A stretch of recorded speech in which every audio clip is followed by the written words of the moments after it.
네, 안녕하십니까. 이영석입니다. 네, 자료구조 중간고사 관련해서 리뷰하도록 하겠습니다.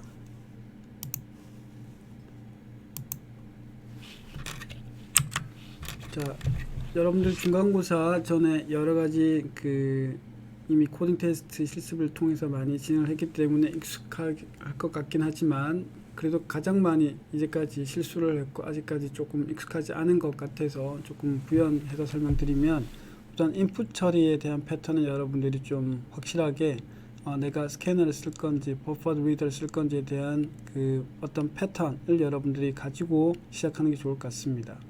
무슨 얘기냐면, 여기서처럼 정수 리스트를 이렇게 처리해야 된다 그러면 여러분 이미 이런 패턴에 대한 스캐너 코드 또는 버퍼드 리드 코드를 가지고 있어야 된다라는 거고, 이런 쌍이 들어왔을 때 또는 이런 한꺼번에 리스트의 배열 형태가 들어왔을 때 어떻게 처리해야 될까. 그 다음 또 정수가 아니고 문자열 또는 뭐 더블형 등 여러가지 타입 변환에 대한 것도 여러분들이 좀 패턴화해서 가지고 있으면 문제 푸는 게 조금 더 쉽게 되겠죠.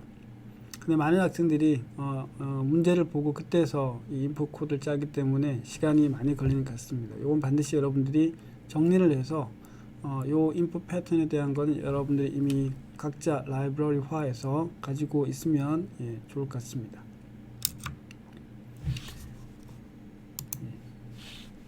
그 다음 이제 여기 보시면 우리가 가장 기본적인 뭐 헬로 월드 코드에서처럼 이런 스캐너 가지고 사용했을 때 뭐 지금은 많이 없는데 뭐 next line 해서 개인 문자 new line 뭐 catch return new line 코드를 문자를 처리를 잘 못해서 계속 오류가 났다는 게 많이 있습니다. 그런 걸 여러분 좀 조심하라라는 거고, 이런 패턴은 여러분이 전형적으로 가지고 있으면 좋겠다라는 거죠. 자, 그 다음 이제 스캐너를 이용을 해서 여러분들이 뭐 사용을 할 때 실제 성능 측정을 해보면 좀 느리긴 합니다. 그래서 이런 패턴은 여러분들이 한 번쯤은 한번 고민해 봐야 되는데, 뭐 아주 스캐너 관련된 오류보다는 다른 것 때문에 오류가 많이 나기 때문에 뭐 지금은 그 정도는 아니지만 이런 것도 한번 고민해 보라는 얘기고, 그 다음에 이제 인티저를 여러 개 쓰고 이 입력 처리를 좀 단축시키기 위해서 일반적으로 버퍼드 리더를 많이 사용을 하기 때문에 여러분들이 여러 개 쓸 때 뭐 이렇게 스트링으로 받고 그 다음에 문자를 이렇게 분리를 하고 그 다음에 이제 실제 parse 인티저를 통해서 타입 변환을 하고 뭐 이렇게 하는 전형적인 패턴이 버퍼드 리더에 있기 때문에 이것도 여러분들이 하나 잘 가지고 있으면 좋을 것 같습니다. 그 다음 이제 토큰을 가지고 쓰는 방식도 있죠. 뭐 특훈 만들고 쓰는 건 아주 전형적인 컴파일러 쓰는 방식, 그리고 우리가 명령어를 처리할 때 기본으로 쓰는 방식이기 때문에 이런 패턴도 여러분들 잘 가지고 있으면 여러 가지 데이터 처리, 인풋 데이터 처리할 때 효율적으로 대처할 수가 있습니다.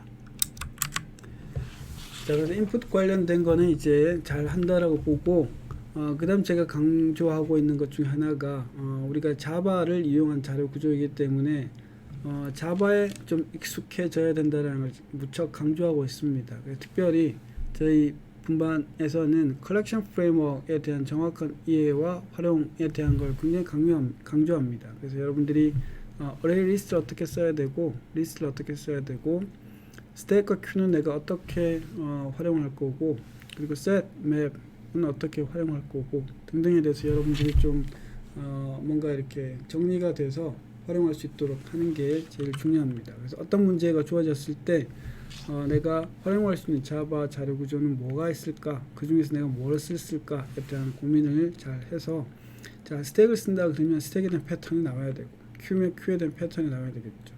그 다음에 뭐 키 밸류에 대한 데이터 처리하려면 뭐 해시맵 같은 걸 내가 쓰는데 해시맵에 대한 패턴 이런 게 들어가 있어야 되겠죠. 자, 그 다음 또 하나가 이제 강조한 것 중에 하나가 여러분들이 어떤 뭐 비교 연산, 특별히 정렬입니다. 대부분. 그래서 정렬을 할 때 우리가 comparable 또는 comparator를 어떻게 정의해서 여러분만의 user defined class를 이용을 할 때 비교 연산을 어떻게, 기본적인 건 compare to method를 구현하는 방식, 그 다음에 추가적인 정렬 방식을 할 땐 컴퍼레이터 인터페이스를 통한 컴페어 메서드를 구현하는 방식, 뭐 이런 걸 여러분들이 패턴화해서 가지고 있어야 된다라는 거죠. 그래서 여러분들이 정렬 자체는 따로 공부하겠지만 정렬을 활용한 문제 해결이 굉장히 많이 나옵니다. 그럼 정렬을 한 다음에 어떤 일을 해야 된다 그러면 이런 패턴들이 거의 자동으로 나올 수 있도록 좀 연습을 많이 해야 된다라는 거. 그리고 우리가 사용한 몇 가지 자료 구조에서 힙 메모리 초과 배열 같은 거 쓸 때 인덱스 에러 같은 오류 많이 일어나거든요. 여러분들 그 서브미션 했을 때 돔저지 오류를 유심히 보고 있는데 많은 학생들이 배열을 쓰면 물론 이제 이런 메모리 초과는 우리가 테스트 케이스에 많이 없지만 많은 오류가 다 인덱스 오류입니다. 그래서 여러분들이 포루프를 돌거나 어떤 배열에서 액세스를 할 때 시작과 끝이 항상 문제가 됩니다. 배열은 항상 인덱스 오류만 조심하면 기본적인 동작 런 코드에서는 문제가 없을 수 있습니다. 자, 그 다음 이제 여러분들이 많이 활용해야 되는 어레이 리스트, 리스트 이런 자료 구조인데 이 자체에 대한 것도 있고, 그 다음 이제 우리 특별히 물어보는 이제 user defined linked list class 같은 거는 여러분들이 한 번쯤은 insert, remove 뭐 이런 등등에 대한 메서드에 대한 구현 방식도 한번 고민해 봐야 됩니다. 그래서 이런 건 여러분들이 연습을 하지 않으면 시간이 걸립니다. 근데 이런 문제가 상당히 그 오프라인에서는 자주 나오는 케이스고, 그리고 특별히 저희 실습에서는 이런 것도 구현하는 게 요구되고 있기 때문에 이런 것도 저희가 실습에서도 물어봤고 아마 이런 것도 앞으로 많이 물어볼 예정 같습니다. 스택 큐 이런 기본적인 그 자료 구조는 여러분들이 내가 어떻게 사용해야 되겠다라는 이 패턴을 가지고 있어야 됩니다. 그래서 기본적인 이 자바에서 제공하는 클래스 스택을 어떻게 쓸 거고 어떤 메서드가 제공되고 있고 얘의 결과가 어떻게 되며 이 기본 클래스 스택 말고도 여러분 사용할 수 있는 뭐 여기 기본 뭐 이런 메서드를 다 알고 있으니까 말고도 덱 이런 게 있죠. 그런 것도 활용해야 될 줄 알아야 됩니다. 그리고 우리가 이미 스택을 뭐 어레이 리스트는 뭐 리스트든 이런 구현하는 방식도 해봤지만 대표적인 문제 어떤 관로쌍이라든지 계산기 문제는 이거는 교과서에 나오는 문제 수준입니다. 그래서 여러분들이 이 관로쌍 계산기 문제는 거의 여러분들 안 보고도 풀 수 있는 정도로 연습을 많이 해둬야 됩니다. 이런 찾기 문제는 미로 같은 문제는 사실은 스택뿐만 아니고 여러 가지 방식이 있을 수가 있습니다. 탐색이라든지.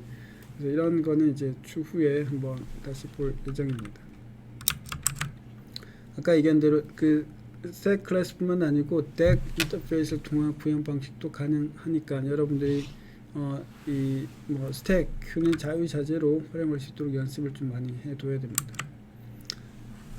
큐는 여러분들이 그 직접적인 자료구조 구현은 시간이 걸리기 때문에 코딩 테스트 일반적인 문제에서는 잘 나오지는 않습니다. 근데 특별히 이런 상황 또는 저희 실습 대학교 수업 같은 경우에는 이런 구현 문제도 많이 물어봐야 됩니다. 왜냐하면 아까 얘기한 대로 스택도 마찬가지지만 실제 구현을 할 줄 알아야 그 다음 오프라인이라든지 실제 활용할 때 조금 더 그 깊숙한 내용을 파악할 수가 있기 때문에 이제 많이 물어보거든요. 물론 이제 일반적인 큐 활용 문제는 많이 물어봅니다. 일반적인 여러분들 프린터 대기 문제 같은 거 많이 활용되고 있으니까 여러 가지 큐 문제는 살펴봐야 될 거고, 그 다음에 이제 조금 어려웠던 여러분들 이 토마토 읽는 시간 계산하는 문제 같은 건 큐가 기본입니다. 그래서 큐를 응용하는 문제는 앞으로도 굉장히 많이 나올 겁니다. 그 중에 특별히 이제 저희가 봤던 거는 탐색할 때 큐를 사용했던 거죠. 그래서 여러분들 이미 탐색 방법에 대한 걸 공부했다라고 볼 수가 있는데 그 중에 큐라는 자료 구조를 활용한 방식입니다. 그래서 대표 문제가 사실은 플러드 필 문제입니다. 그래서 토마토 읽는 시간, 아파트 단지 개수 카운트하기, 섬 카운트하기, 바이러스 전파되는 시간 측정하기 등등이 여러분들 여러 사이트에서 찾아보면 이런 문제들이 많이 나옵니다. 물론 푸는 방식도 다양한데 가장 기본적인 게 Q를 이용한 BFS 탐색 문제입니다. 이런 건 여러분들이 Q를 공부할 때 조금 더 잘 학습을 해두면 나중에 좀 도움이 많이 될 겁니다. 그 다음에 이제 set map은 조금 이제 중급 정도의 자료 구조가 되는데, 이 해시를 우리가 쓸 때 뭐 아직 해시를 내부 구조를 자세하게 보진 않았지만 해시라는 게 어떤 키 값이 되고, 그 다음에 이 키 값을 이용해서 우리가 사용할 수 있는 방식이 뭐 set, 중복을 허용하지 않는 방식, 맵 같은 거는 따로 우리가 정의하는 자료 구조로 우리가 활용하는 게 해시 트리 맵 같은 게 있고, 이게 뭐 키에 의한 정렬 또 트리맵에서는 허용하니까 이런 걸 잘 활용하면 좋겠다라는 거죠. 그래서 어느 경우에 뭐 set, map을 써야 되는지 우리가 한 번쯤은 경험을 해보는 게 좋습니다.